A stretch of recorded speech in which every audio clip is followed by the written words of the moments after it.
The silver chains burned. Every breath tasted like ash and betrayal. Valara Darkveil knelt in the center of the gathering circle, surrounded by hundreds of glowing eyes that once called her sister, friend, pack.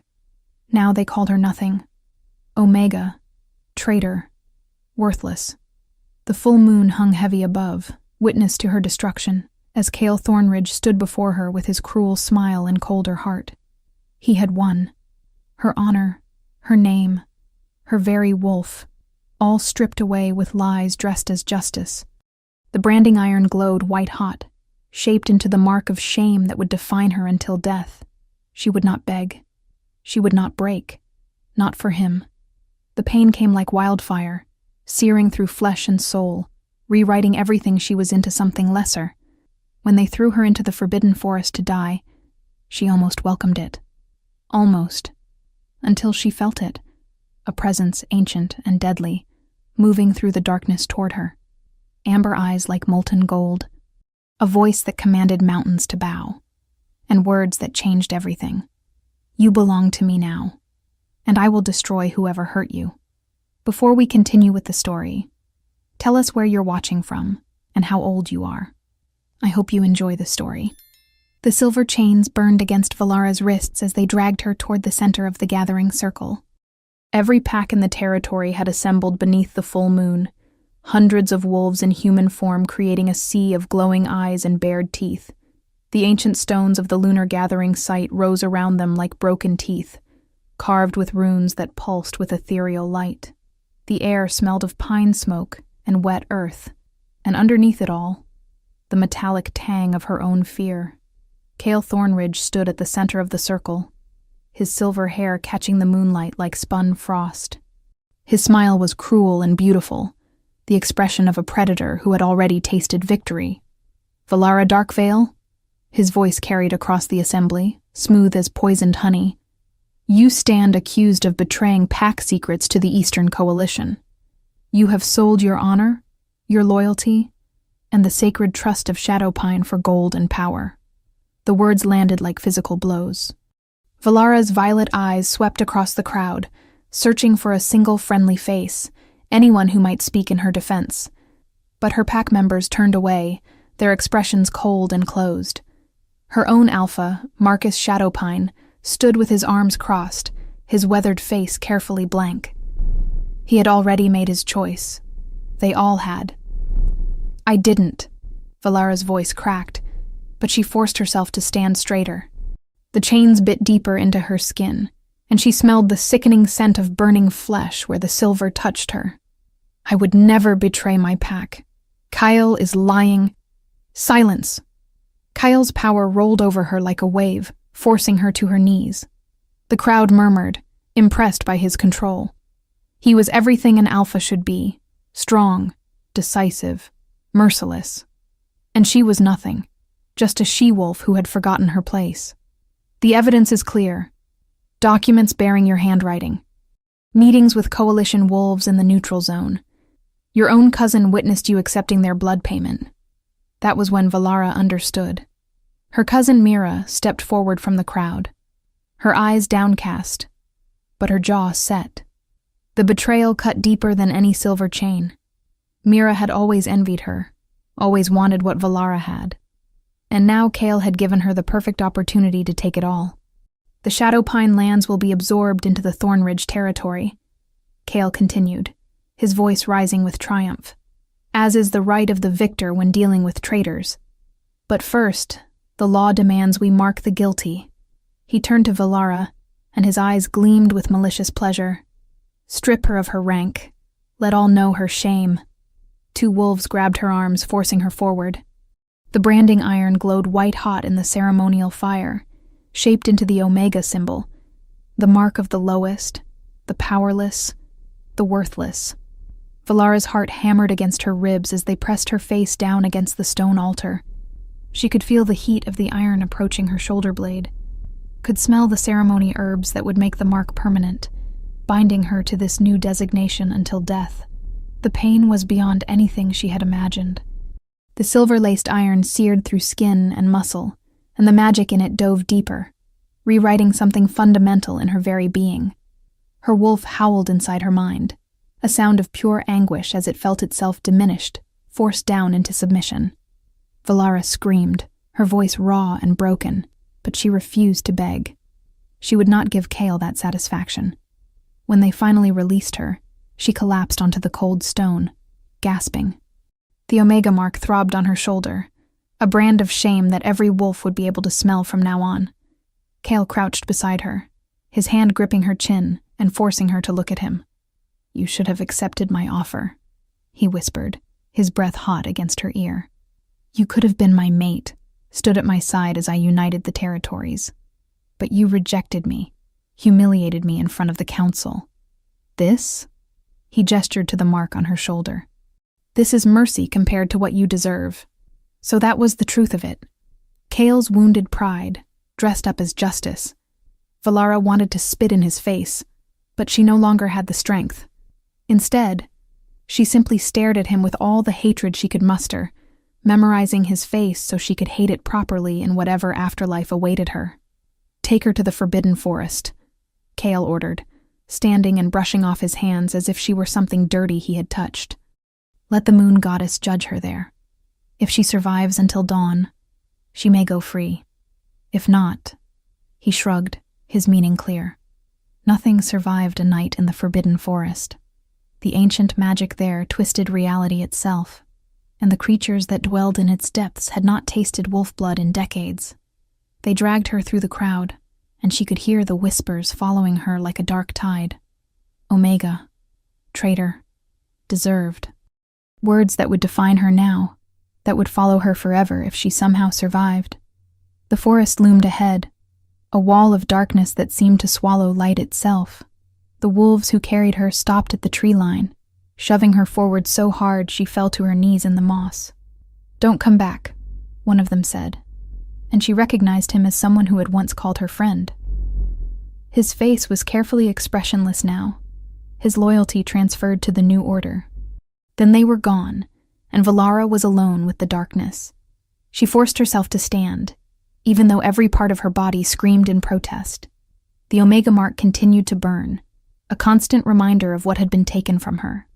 Her wolf was still there, but diminished, muted, unable to fully manifest. She stumbled forward into the trees, because staying at the edge would only prolong the inevitable. The Forbidden Forest was old, older than any pack, older than the laws that governed them. The trees here grew twisted and strange, their bark silver in the moonlight, their leaves whispering in languages that predated human speech. Valara walked until her legs gave out, until she could no longer tell which direction she had come from. Blood from her wounds left a trail behind her, and she knew that predators would follow it soon enough. She found herself at the base of an enormous tree, its trunk wider than a house, its branches reaching up to touch the moon itself. The ancient moon tree, the place where the moon goddess was said to have first blessed the wolf kind with her gift. Valara pressed her back against the rough bark, and for the first time since the chains had touched her wrists, she allowed herself to cry. The tears came hot and bitter, streaming down her face as her body shook with silent sobs. She had lost everything. Her pack, her honor, her future. Even her wolf felt broken, fractured by the Omega Mark's magic. And for what? Because she had refused a cruel man's advances? Because Kale Thornridge's ego couldn't bear rejection? "Moon goddess," she whispered hoarsely, her voice barely audible even to her own ears. "If you're real, if you've ever cared about justice, please, either save me or let me die quickly. Don't leave me like this." The forest seemed to hold its breath. The whispers in the leaves fell silent. And then Valara felt it. A presence, powerful and ancient, moving through the darkness toward her. Her broken wolf whimpered, caught between the urge to run and the inability to move.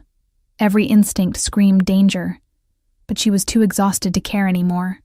Footsteps approached, barely disturbing the moss. A figure emerged from between the twisted trees, and Valara's breath caught in her throat. He was tall, impossibly tall, with long black hair that fell past his shoulders like a river of midnight.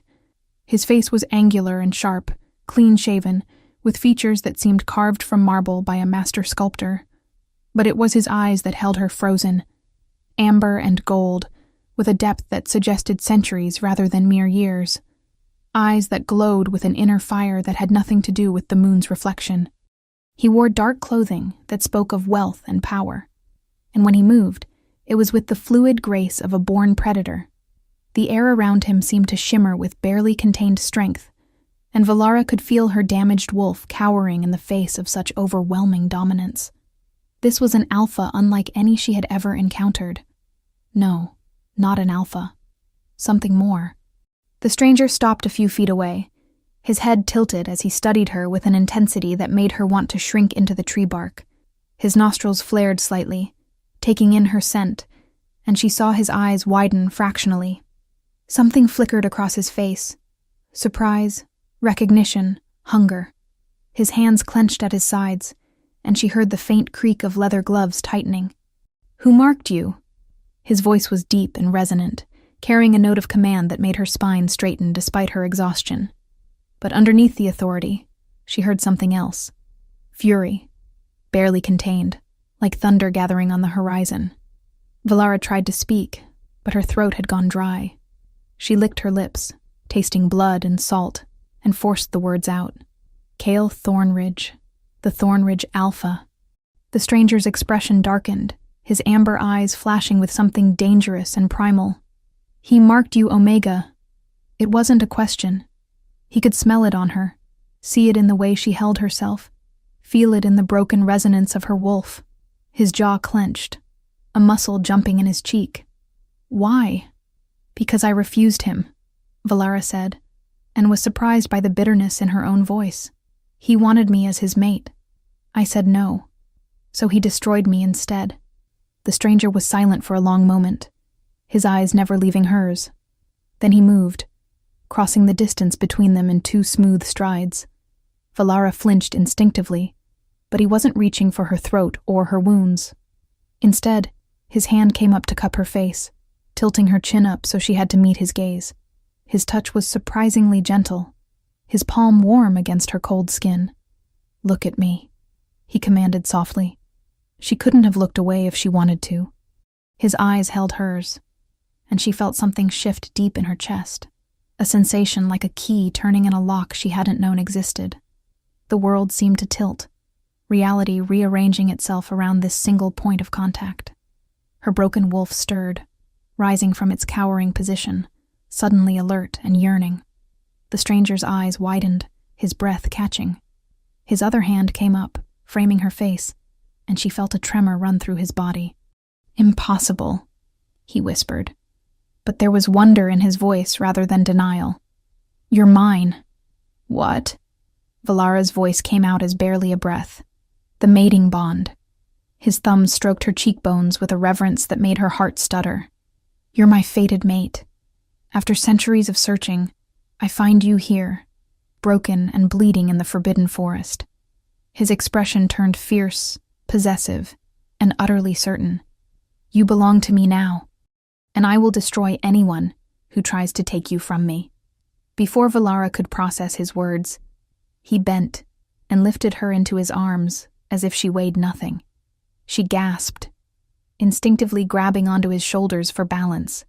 He smelled like pine and smoke, and something wild and clean, like winter wind across mountain peaks. Her damaged wolf pressed against her consciousness, suddenly desperate to get closer to this male, to accept whatever he was offering. "Who are you?" she managed to ask as he began walking, carrying her deeper into the forest rather than back toward the gathering site. He looked down at her, and his mouth curved into something that might have been a smile if it hadn't been so sharp. "Leoric Dawncrest. I rule the Northern Territories." He paused, letting that sink in. "I'm the Lycan King." Valara's mind went blank with shock. The Lycan King. The most powerful wolf in existence, the ruler of the largest and most ancient territory, the one whose very name made alphas bow their heads in respect, and he had just claimed her as his mate. "This isn't real," she whispered. "I'm dying. This is a hallucination." "You're not dying."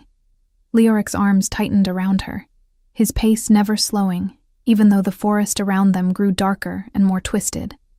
"And this is very real. The bond doesn't lie, little wolf. You felt it too, didn't you? That snap, that recognition. Your wolf knows what mine knows. She had felt it. Her broken wolf was even now pressing against her consciousness, begging her to accept this impossible gift. But years of pack politics had taught her to be suspicious of offers that seemed too good to be true. "Why would you want me?" Valara asked, her voice small. "I'm nothing. Omega." Marked and shamed. Leoric's response was immediate and savage. "You are everything. The mark they forced on you means nothing. It's a lie burned into your skin by a coward who couldn't handle rejection. I smell the truth underneath it, the strength they tried to suppress. You were never meant to be Omega. You're meant to be Queen." The word hung in the air between them, impossible and terrifying and thrilling all at once. Queen. Valara had spent her entire life being told to know her place, to accept her position in the hierarchy, to never reach above her station. And now this male, this king, was telling her she belonged at the very top. They emerged from the twisted trees into a clearing she hadn't known existed. A massive stone structure rose before them, half castle and half fortress, built from dark granite that seemed to absorb the moonlight rather than reflect it. Wolves in human form stood guard at the entrance, and they immediately dropped to one knee when they saw Leoric approach. "Your Majesty," one of them said, his eyes flicking to Valara with barely concealed surprise. "We didn't expect you to return so soon." "Prepare the royal chambers," Leoric commanded, not breaking stride as he carried Valara through the enormous doors. "Send for the healers, and summon my council. I have an announcement to make." The interior of the castle was stunning, all soaring ceilings and ancient tapestries, lit by hundreds of candles that cast dancing shadows on the walls. Wolves stopped and stared as Leoric carried her through the halls, their expressions ranging from shock to suspicion to outright hostility. Valara could feel their eyes on her Omega mark, could sense their judgment like a physical weight.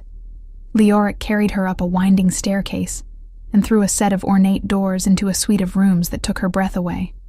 The bed was enormous, covered in furs and silks. A fire blazed in the hearth, casting warm light across polished wooden floors.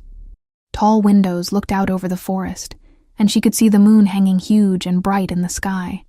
He set her down gently on the bed, and she immediately felt the loss of his warmth. He studied her for a moment, his amber eyes moving over her wounds with a clinical focus that made her feel strangely exposed.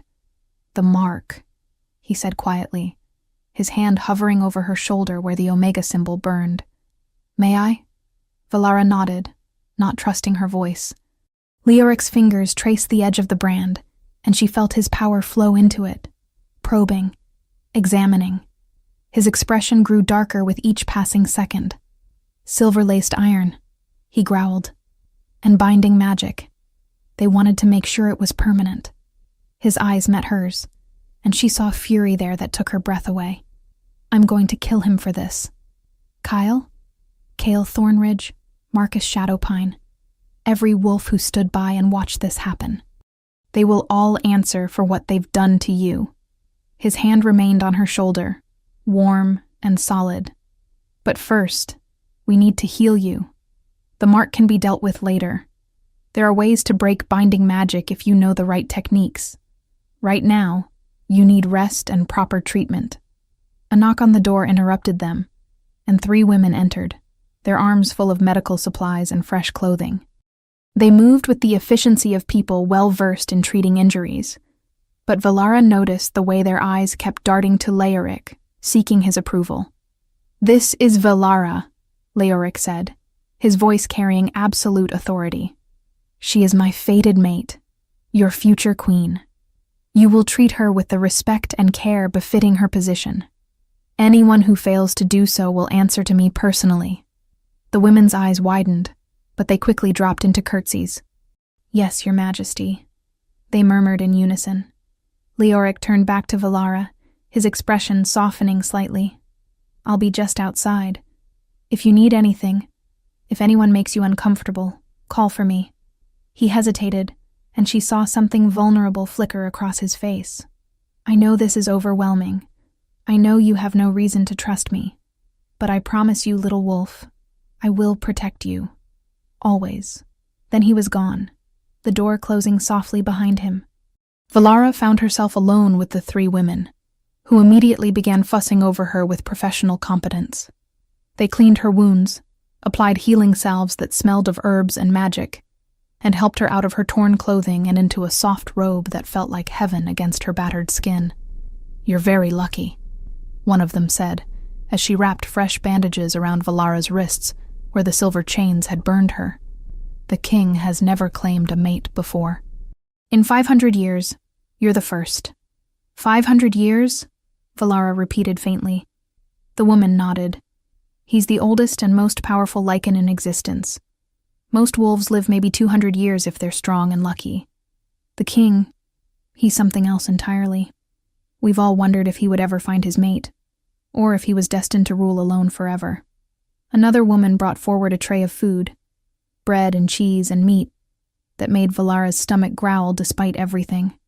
She hadn't eaten since the morning before the gathering, and her body desperately needed sustenance. "Eat," the third woman urged gently. "You need to keep your strength up. Tomorrow will bring challenges." That was an understatement. As Valara ate and the healers finished their work, her mind raced with everything that had happened. Just hours ago, she had been certain she would die in the Forbidden Forest, alone and disgraced. Now she was sitting in a castle, being told she was the fated mate of the most powerful wolf alive, destined to be queen. It felt like a dream, or possibly a nightmare. She wasn't sure which yet.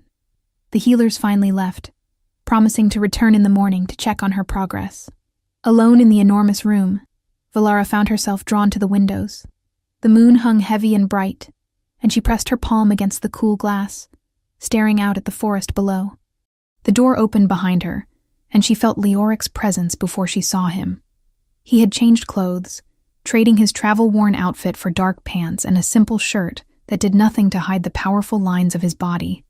His long black hair was loose around his shoulders, and in the firelight, he looked like something out of a legend. Beautiful and terrible and utterly compelling. "How do you feel?" he asked, crossing to stand beside her at the window. "Like I've stepped into someone else's life," Valara admitted. She turned to look at him, studying his profile. "This morning I was a respected member of my pack. Tonight I'm an Omega, and now I'm supposedly going to be queen of all wolfkind. It's too much to process."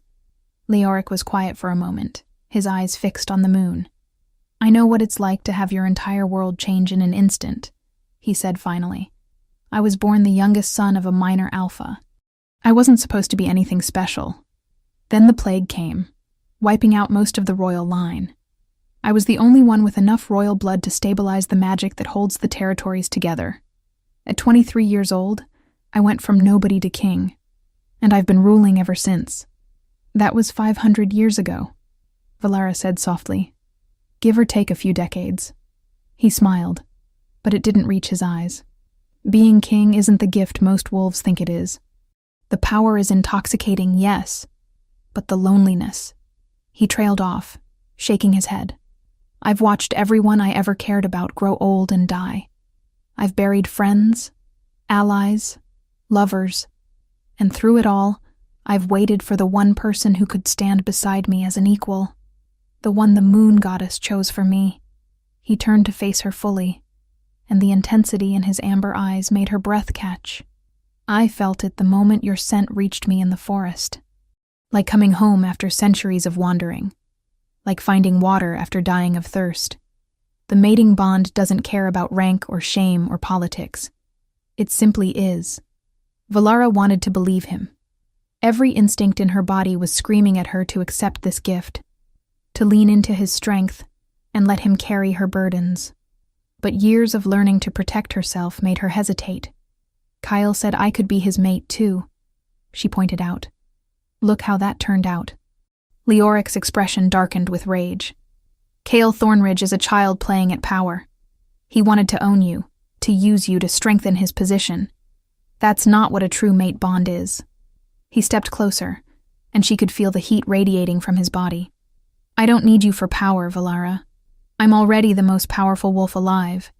I need you because my soul recognizes yours. Because when I saw you bleeding beneath that tree, something in me that I thought was dead came back to life." He reached out slowly, giving her time to pull away, and tucked a strand of her long blonde hair behind her ear. His touch was gentle, reverent, completely at odds with the deadly power she could sense coiled beneath his skin. "I know you don't trust me yet," he said quietly, "and I don't blame you. But I'm asking you to give me a chance to prove myself, to show you what it means to be truly cherished, truly protected. You don't have to decide anything tonight. Just stay. Let me keep you safe. The rest will come in time." Valara looked up at him. This impossible male who had appeared out of nowhere and turned her world upside down. She could smell the truth in his words, could feel the pull of the mating bond like a golden thread connecting them. Her broken wolf was practically singing with joy, urging her to accept him. "Okay," she whispered. "I'll stay." The smile that crossed Leoric's face transformed him, driving away the shadows and making him look younger, almost boyish in his happiness. "Thank you," he said simply. Then, with obvious reluctance, he stepped back. "You should rest. Tomorrow will bring complications. My council will want to meet you, and word of your presence will spread quickly. The political maneuvering will begin immediately." "What kind of complications?" Valara asked, though she could guess. "The kind where people question my judgment for claiming an Omega as my mate," Leoric said bluntly. "The kind where rival alphas see an opportunity to challenge my authority. The kind where Cale Thornridge will demand your return for execution." His eyes hardened. "But none of that matters. You're mine now, and I protect what's mine with everything I have." He crossed to the door, then paused with his hand on the handle. "I'll be in the room next door if you need me.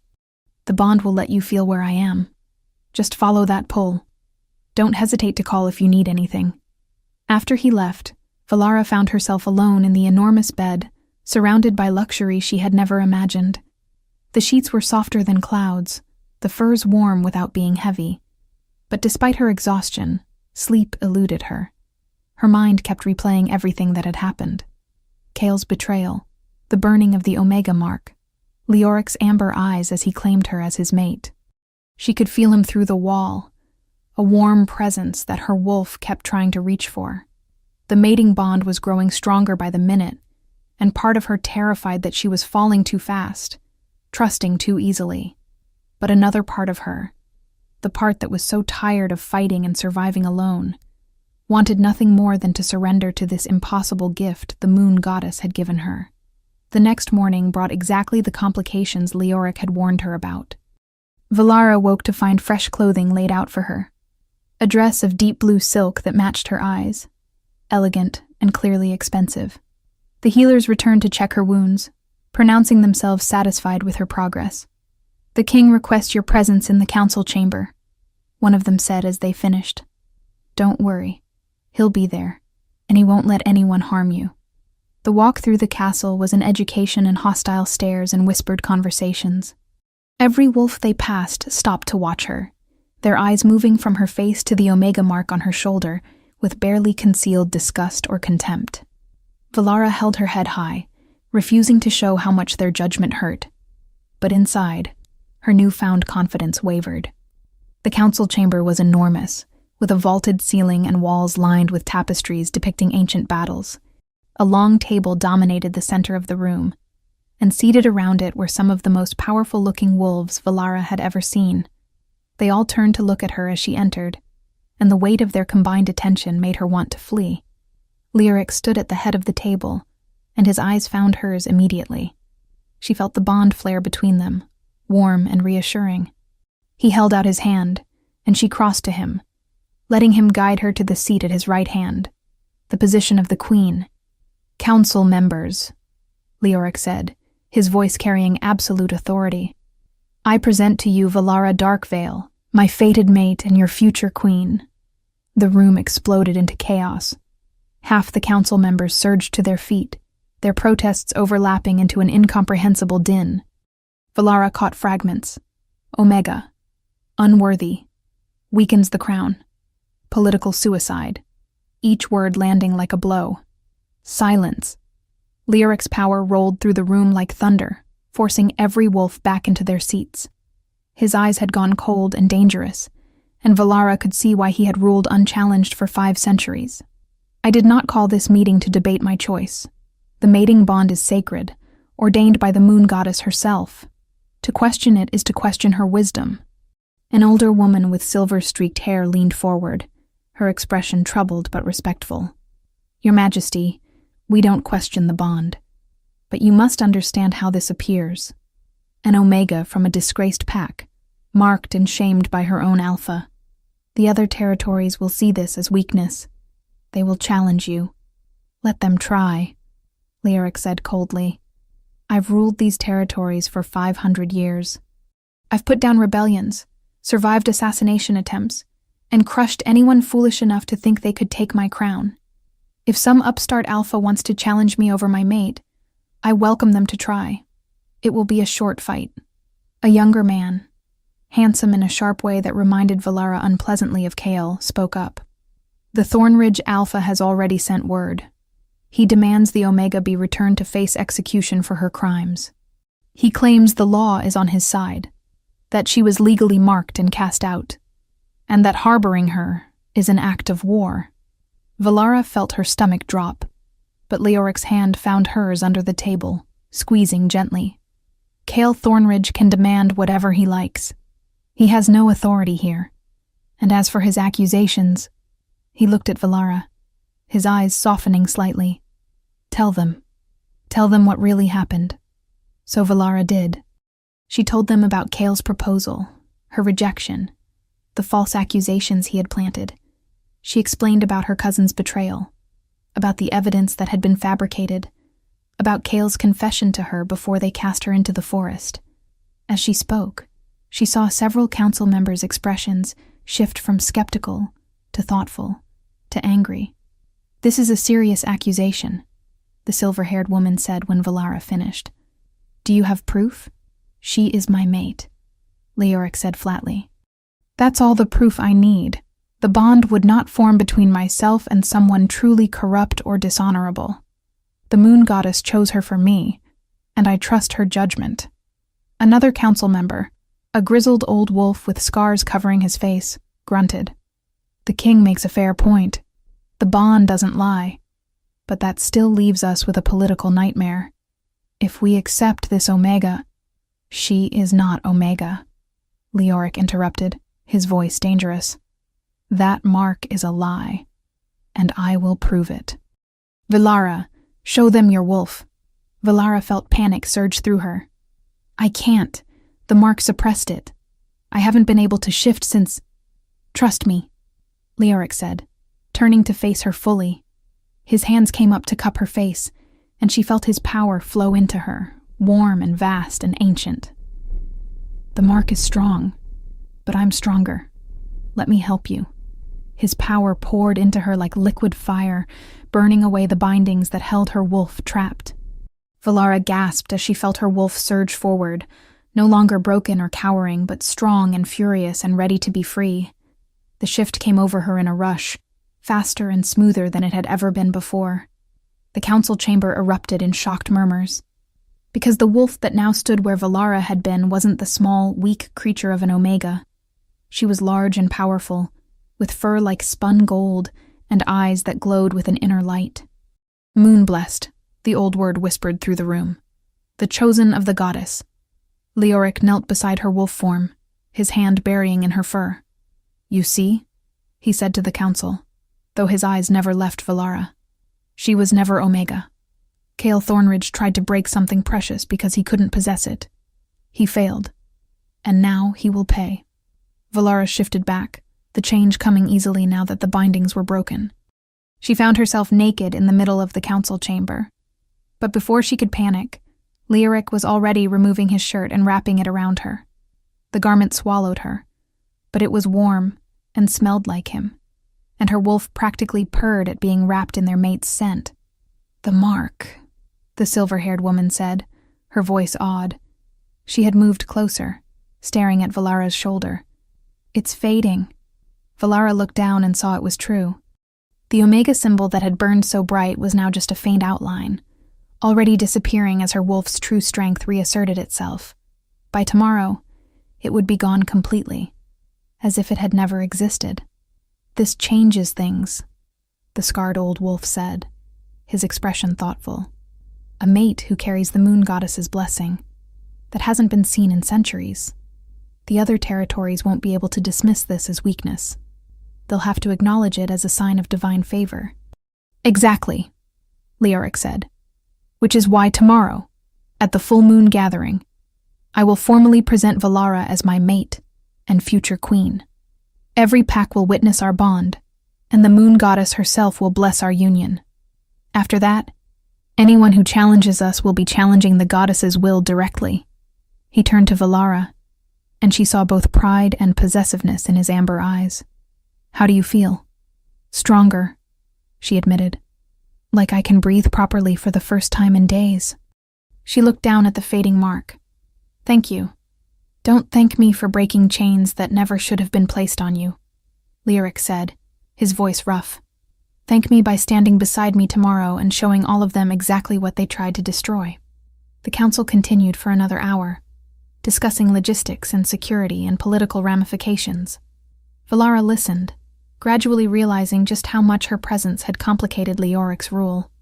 Several territories were already mobilizing, led by Cale Thornridge, who had apparently convinced others that Leoric harboring a wanted criminal was grounds for war. "Let them come," Leoric said, when one council member expressed concern about the mobilization. "I've been looking for an excuse to deal with Thornridge anyway. He's been growing too bold, absorbing smaller packs and ignoring treaty agreements. If he wants war over this, he'll get it." After the meeting, Leoric led Valara through the castle to a training ground, where wolves in human form were sparring. "You need to learn to fight properly," he said. "Not just with claws and teeth, but with strategy and power. If you're going to be queen, you need to be able to defend yourself and inspire confidence in those who serve you." For the next several hours, he put her through her paces. Valara had always been a decent fighter, but nothing had prepared her for training with the Lycan king. He was relentless, pushing her harder than any instructor ever had, but he was also patient, taking the time to correct her form and explain his reasoning. And when she finally managed to land a solid hit on him, the pride in his eyes made her feel 10 feet tall. They sparred until the sun began to set, and by then, Valara was covered in sweat and bruises, but feeling more alive than she had in years. Her wolf was singing with joy, reveling in the strength flowing back into her body, in the approval of their powerful mate. "Enough for today," Leoric said, catching her wrist when she tried to launch another attack. "You've done well, little wolf. Tomorrow will be challenging enough without you being exhausted." They walked back toward the castle as the moon began to rise, and Valara found herself acutely aware of Leoric beside her.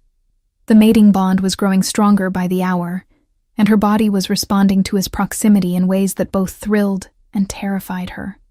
She wanted him with an intensity that stole her breath, but she also knew that accepting the bond completely would change her forever. "You're thinking too loud," Leoric said quietly, glancing down at her. "I can feel your conflict through the bond." "It's all happening so fast," Valara admitted. 2 days ago I didn't even know you existed. Now you're my mate. I'm supposed to be queen, and tomorrow I'll be standing before every pack in the territories claiming a position I never wanted or prepared for." Leoric stopped walking, turning to face her. The moonlight cast his features in sharp relief, making him look otherworldly and dangerous and beautiful. "Do you regret it? Would you rather I had left you in the forest?" "No."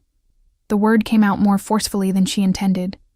"No, I'm grateful, overwhelmed but grateful. You saved my life and gave me back my power. I just wish I understood why. Why me? You could have anyone." "I don't want anyone," Leoric interrupted, stepping closer. "I want you. Not because of some abstract destiny or political advantage. Because when I look at you, I see strength that refused to break even when everything was taken away. I see fierce intelligence and stubborn pride, and a heart that still chooses kindness despite being betrayed. You are exactly what a queen should be." His hand came up to cup her cheek, and Valara leaned into the touch without thinking. "The moon goddess doesn't make mistakes with mate bonds," he continued. "She knew I needed someone who would challenge me, who wouldn't be intimidated by my power or age, someone who would stand beside me as an equal rather than a subordinate. I don't feel very equal to you right now," Valara said softly. "No?" Leoric's thumb traced her lower lip, and she felt heat coil in her belly. "That's where you're wrong, little wolf. I might have lived longer, might have more raw power, but you have something I lost centuries ago. Hope. The ability to trust despite being hurt. The courage to try again even after having everything stripped away. That's not weakness. That's the strongest thing I've ever seen." He leaned down slowly, giving her time to pull away, and pressed his lips to hers.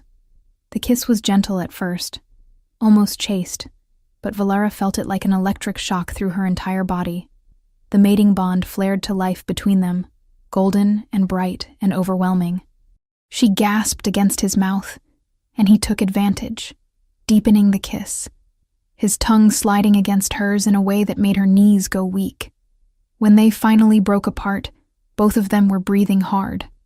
Leoric rested his forehead against hers, his eyes closed, his hands trembling slightly where they gripped her waist. "We should go inside," he said, his voice rough, "before I forget every good intention I have and claim you right here in the courtyard." Valara wanted to tell him she wouldn't mind, that her body was screaming for more, but she also knew he was right.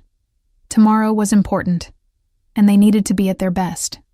So she nodded, letting him lead her back into the castle and up to her chambers. At her door he paused, clearly reluctant to leave. "Tomorrow," he said. "After the ceremony, we'll complete the mating bond properly. I want to give you time to be certain, to know that you're choosing this with full knowledge and without coercion."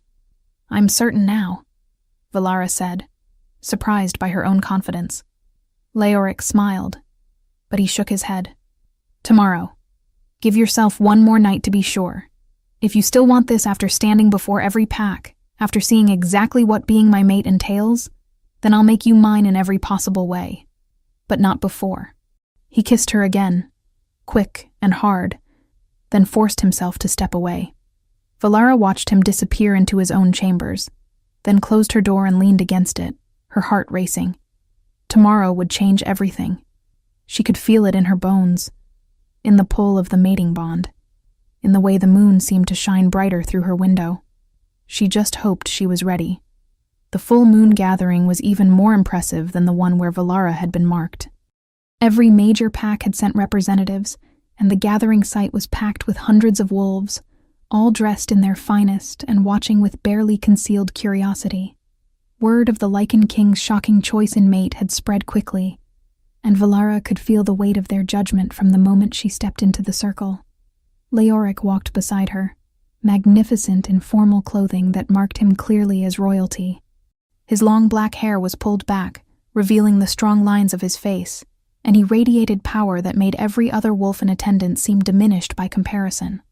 When he looked at her, his amber eyes warm with pride and possessiveness, Valara found strength she hadn't known she possessed. The ceremony was ancient, conducted by the eldest alpha in attendance, a woman who looked frail but whose voice carried the weight of centuries. She called upon the moon goddess to witness the bond, to bless the union between king and future queen. And when she bid Leoric and Valara to join hands and speak their vows, Valara felt the magic of the moment settle over her, like a cloak. "I, Leoric Dawncrest, claim you, Valara, as my fated mate," Leoric said, his voice ringing clear. "Before the moon goddess and all assembled, I vow to protect you, cherish you, and stand beside you until the end of my days. Your enemies are my enemies. Your pain is my pain. Your joy is my joy. We are one, now and forever." Valara's voice shook slightly, but she forced herself to speak clearly. "I, Valara Darkveil, accept your claim. Before the moon goddess and all assembled, I vow to stand beside you, support you, and share your burdens. Your people are my people. Your crown is my crown. We are one, now and forever." The moon seemed to pulse with light as they spoke, and Valara felt the bond snap fully into place, stronger than anything she had ever experienced. It was like being remade, her soul intertwining with Leoric's until she couldn't tell where she ended and he began. Through the bond, she felt his love, his fierce protectiveness, his certainty that she was exactly where she belonged. "The bond is sealed," the elder pronounced. "Let all here bear witness. Valara Darkveil is mate and future queen to Leoric Dawncrest, blessed by the moon goddess herself. To challenge this union is to challenge the goddess's will." The crowd erupted into a mixture of cheers and uncomfortable silence.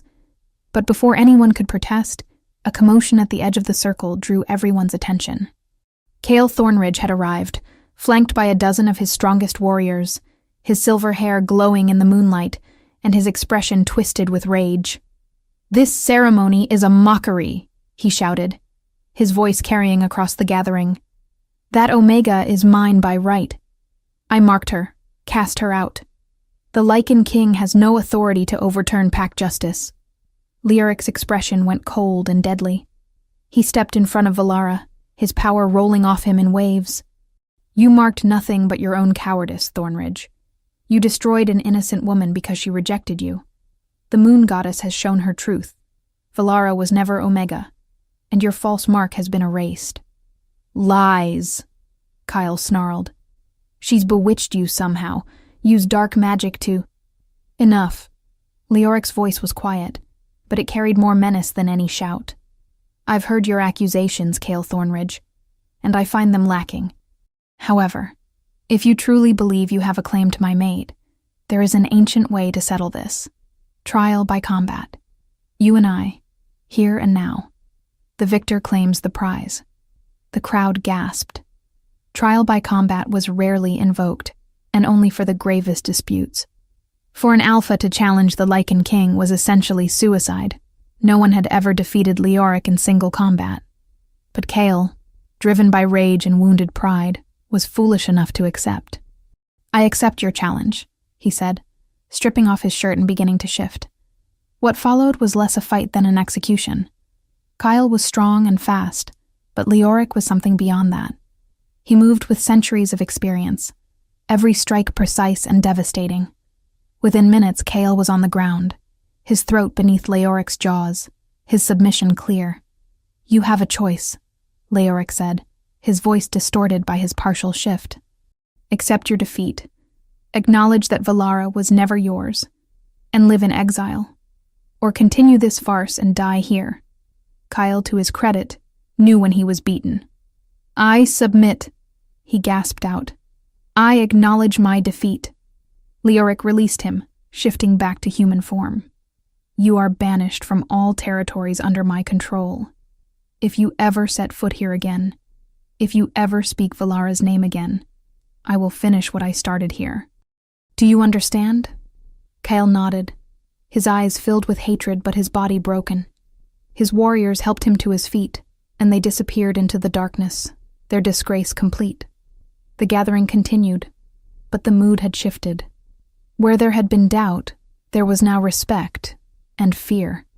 Leoric had proven his commitment to his mate in the most dramatic way possible, and no one would dare question it again. Later that night, back in the castle, Valara found herself in Leoric's chambers. They had both cleaned up from the ceremony, but the energy between them was electric, charged with everything unspoken. "You defended me," Valara said softly. "You could have been killed." "No," Leoric interrupted, crossing to her. "There was never any chance of that. Cale is a child. I've fought wars against opponents that would make him weep, but even if there had been a chance, I would have done it anyway. You're mine, Valara, and I protect what's mine." His hands framed her face, and she saw the hunger in his eyes, hunger that matched her own. "Are you still certain?" he asked. "Once we complete the bond, there's no going back. You'll be mine in every way, and I'll be yours. Forever." Valara answered by pulling him down into a kiss, pouring everything she felt through the bond. Gratitude, desire, trust, and the beginnings of something that might be love. Leoric growled against her mouth, his control finally snapping, and claimed her with a passion that stole her breath and rewrote her understanding of what it meant to be wanted. As the moon rose high above the castle, Valara finally understood what the moon goddess had given her. Not just a mate, but a partner. Not just survival, but a future. And as Leoric whispered his love against her skin, she knew she had found exactly where she belonged. The months that followed were a whirlwind of learning and growing into her new role. Leoric was a patient teacher, showing her the intricacies of pack politics and territory management. The council gradually accepted her, especially after she began demonstrating her moon-blessed abilities, healing minor wounds with a touch, sensing discord before it could grow into rebellion, channeling lunar energy in ways that left even the oldest wolves awed. But the path to acceptance wasn't without its thorns. 3 weeks after the mating ceremony, Valara faced her first true test as future queen. A delegation from the Eastern Coalition arrived, led by Alpha Meredith Ironclaw, a formidable she-wolf with steel-gray hair and eyes like chips of ice. She had ruled her territory for nearly a century and was known for her ruthless pragmatism. "I come seeking audience with the Lycan king," Meredith announced in the throne room, her gaze sliding dismissively over Valara. "On matters too important for inexperienced ears." Valara felt the sting of the insult, but before she could respond, Leoric's hand found hers, squeezing gently. Through their bond, she felt his amusement and his pride, as if he was waiting to see how she would handle this. "The queen sits beside me for all matters of state," Leoric said calmly. "Anything you wish to say to me, you may say to both of us." Meredith's lips thinned. "Very well. There have been reports of rogue wolves crossing into coalition territory from your lands. They're hunting without permission, killing livestock, frightening our people. We demand you control your subjects, or we will be forced to handle the situation ourselves." Valara leaned forward, her violet eyes sharp. "These rogues, did they bear any pack markings?" Meredith looked surprised to be addressed directly. "No markings. Why does that matter?" "Because rogues without markings are either exiles or orphaned wolves who lost their packs," Valara explained, her voice steady despite the nervous flutter in her stomach. "They're not subjects of any territory, which means they're not the king's responsibility to control. However," she paused, thinking quickly, "if you're struggling to manage a rogue problem, perhaps we could offer assistance. The Northern Guard is well trained in tracking and capturing rogues without killing them. We could send a unit to help establish border patrols and create safe zones where rogues can petition for pack membership." The room went silent. Meredith stared at her, clearly reassessing. Then, slowly, the older Alpha's expression shifted into something that might have been respect. "That would be acceptable," Meredith said, "provided your guards respect our territorial boundaries." "Of course," Valara replied smoothly. "I'll personally oversee the arrangements." After the delegation left, Leoric pulled her into his arms, his laughter rumbling through his chest. "You're a natural at this," he murmured against her hair. "Did you see Meredith's face when you offered help instead of taking offense? You turned a potential conflict into an alliance-building opportunity." "I just thought about what would actually solve the problem," Valara said, but she couldn't help feeling pleased. She was trying to provoke us into either admitting fault or refusing responsibility. Offering help was the only move that didn't play into her hands. "My brilliant mate," Leoric said, tilting her chin up for a kiss. "The council is going to have to work twice as hard to keep up with you." Not every day brought such clear victories. There were nights when Valara woke gasping from nightmares of silver chains and burning brands, when the phantom pain of her old Omega mark made her shoulder ache despite it being long-healed. On those nights, Leoric would hold her, his solid warmth anchoring her to the present, his voice a low rumble as he reminded her of who she was now. "You're safe," he would say, his fingers combing through her hair. "You're mine, and you're powerful, and no one will ever hurt you like that again. I promise you, little wolf. I promise." During the days they trained together, Leoric taught her not just to fight, but to command. He showed her how to project authority without aggression, how to read the subtle body language of wolves who might be plotting treachery, how to use her moon-blessed abilities to strengthen the pack bonds of those who served them. One afternoon, as they sparred in the training grounds with a crowd of warriors watching, Valara managed something she'd been working toward for weeks. She pinned Leoric. It was only for a moment, and only because he allowed it, but the symbolism wasn't lost on anyone present. The future queen had bested the Lycan king, even briefly, and the warriors erupted into cheers. Leoric grinned up at her, his amber eyes dancing with pride and something hotter. "You're getting stronger every day," he said. "Soon you won't need me to let you win." "I didn't need it this time," Valara shot back, though they both knew it was a lie. She offered him her hand to help him up, and when he took it, he pulled her down instead, rolling so she ended up beneath him, his body covering hers. "Careful, little wolf," he murmured, his voice dropping to a register that made heat pool in her belly. "If you keep challenging me like this, I'm going to have to remind you exactly who you belong to." "Promises, promises," Valara breathed, and his answering growl sent shivers down her spine. They discovered other aspects of the bond too. The way they could sense each other's emotions across distances, how injuries to one caused phantom pain in the other, the strange doubling of perception when they ran as wolves together. Valara found she could see through Leoric's eyes if she concentrated, could feel the world as he felt it, with all the layered complexity of his centuries of experience. The castle itself began to feel like home. Valara learned the secret passages that honeycombed through the ancient walls, discovered the library that held books dating back to before the first Alpha ever walked the earth, befriended the kitchen staff who initially feared her, but gradually warmed to her genuine kindness. She started holding weekly audiences where any wolf, regardless of rank, could bring their grievances directly to her. It was unprecedented, and the council initially objected, but the results spoke for themselves. Problems were solved before they could fester, and the common wolves began to see their future queen as someone who genuinely cared about their welfare. But it wasn't all politics and power. There were quiet moments, too. Mornings waking up in Leoric's arms, his long black hair tangled with hers on the pillow, his breath warm against her neck. Nights spent running through the forest as wolves, racing through the moonlit trees with a freedom that still felt miraculous after years of suppression. Lazy afternoons where he told her stories of his long life, the loves he'd lost, the wars he'd fought, the mistakes he'd made and learned from, and she shared her dreams for their future. "I want to change things," she told him one evening as they sat on the balcony of their chambers, watching the sun set over the territories. "The hierarchy system, the way Omegas are treated, all of it. I know it's traditional, but tradition can be cruel." Leoric was quiet for a long moment, his arm around her shoulders, his thumb tracing absent patterns on her skin. "You're right," he said finally. "I've known it for decades, maybe longer. But I'm old, Valara, set in my ways. I needed someone like you to remind me that just because something has always been done a certain way doesn't mean it should continue. So you'll support me?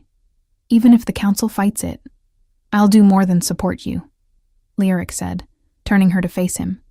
"I'll help you tear down every unjust law and rebuild something better. That's what you were meant to do, I think. Not just be my mate, but be the catalyst for change that these territories desperately need." The words settled over her like a blessing, and Valara felt the last of her doubts dissolve.